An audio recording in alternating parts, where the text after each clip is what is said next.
So many fascinating stories on oncology here at the ASCO 2011 conference. And one of those we're about to tell you now. Joining us is Bill Bro. He is the CEO of the Kidney Cancer Association. Bill, thanks for being with us and talking about what you're doing. Thanks, my pleasure to be here. So you know this very well. You know this from a patient and now from a professional standpoint. Let's talk about your personal story first. In 1989, I was diagnosed with kidney cancer. I remember the day clearly. I was at a party with my wife's relatives who'd come over from Germany, and I felt some discomfort. I went to the bathroom and urinated some blood. I thought, this can't be a good thing. I went back to the table and excused myself, knowing that there was a hospital just a few blocks away. A short time later, I found myself in excruciating pain. I was sedated and passed out on an X-ray table. The next morning, a rather gruff doctor was at my bedside, and he said, "Young man, do you know what you've got?"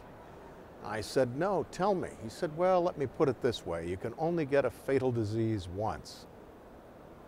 That's how I learned that I had kidney cancer.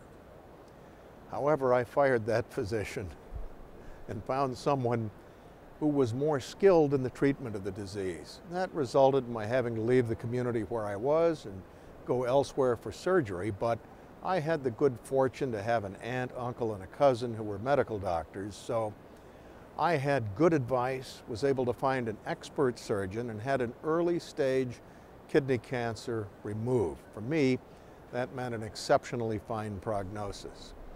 And that's good news for my family.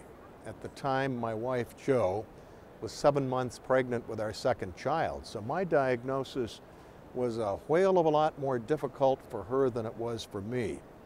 I'd already accepted the fact that I'm immortal and I'd live or I'd die, but knowing that I might die wasn't something that would be helpful to my family. I was the sole proprietor of a small business. Our family's livelihood depended upon it, so this was really a devastating diagnosis for Jo, our yet unborn son, and 18-month-old daughter. Fast forward to 2011, an amazing transformation, and here you are in this position today. Well, it is an amazing transformation. At the same time I was diagnosed in 1989, the founder of the Kidney Cancer Association was diagnosed. Unfortunately, his was not a good prognosis. There was no information available for patients. There were no therapies for people with advanced disease. I became acquainted with the organization practically at its inception. And when Gene Schoenfeld, our founder, succumbed to the disease, I became the organization's second chairman, later in retirement taking over the day-to-day operations as the charity's CEO. In 1990, 4 patients gathered at Gene's kitchen table in Highland Park, Illinois to found the association.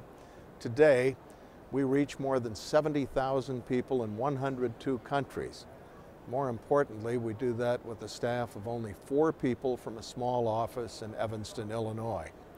The good news is for patients that we've come from 1989, where there were no therapeutic interventions that were really effective for people with advanced disease, to 2011, when there are a host of therapeutic options available. Patients are living much longer with a much better quality of life, patients with metastatic disease, than ever before in the history of this disease. So the good news is kidney cancer is a bad disease. There's no question about it. Any cancer is bad. But there's never been a better point in history to have this disease than right now. Bill, we've been here at ASCO interviewing doctors, but you're also focused on the very important role which patients play in clinical trials. Yes, participation in clinical trials is the engine that drives research. Now, we're fortunate to have so many therapies in a relatively small disease, kidney cancer. But we wouldn't be in this fortunate position had it not been for the selfless determination of thousands of patients around the world who volunteered to participate in clinical research projects. In pediatric cancers, the accrual rate for participation in clinical trials is in excess of 80%. In diseases like kidney cancer, it's a paltry 2 or 3%. And it's astonishing to think, despite the progress that's been made to date, how much farther along would we be in research if participation among willing adults were much greater than it is today. We must do the clinical trials in order to answer the scientific questions that result in therapeutic interventions and ultimately a cure. So how can your organization help someone?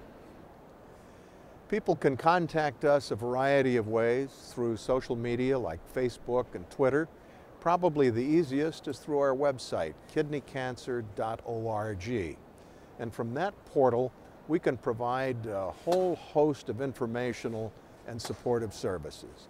If people want expert advice about the treatment of kidney cancer, they have only to remember one thing, kidneycancer.org. Bill, thanks for your time. Thank you for taking the courageous path you have, and best of luck to you in the future. Pleasure's mine. Thanks a million for the invitation. You got it.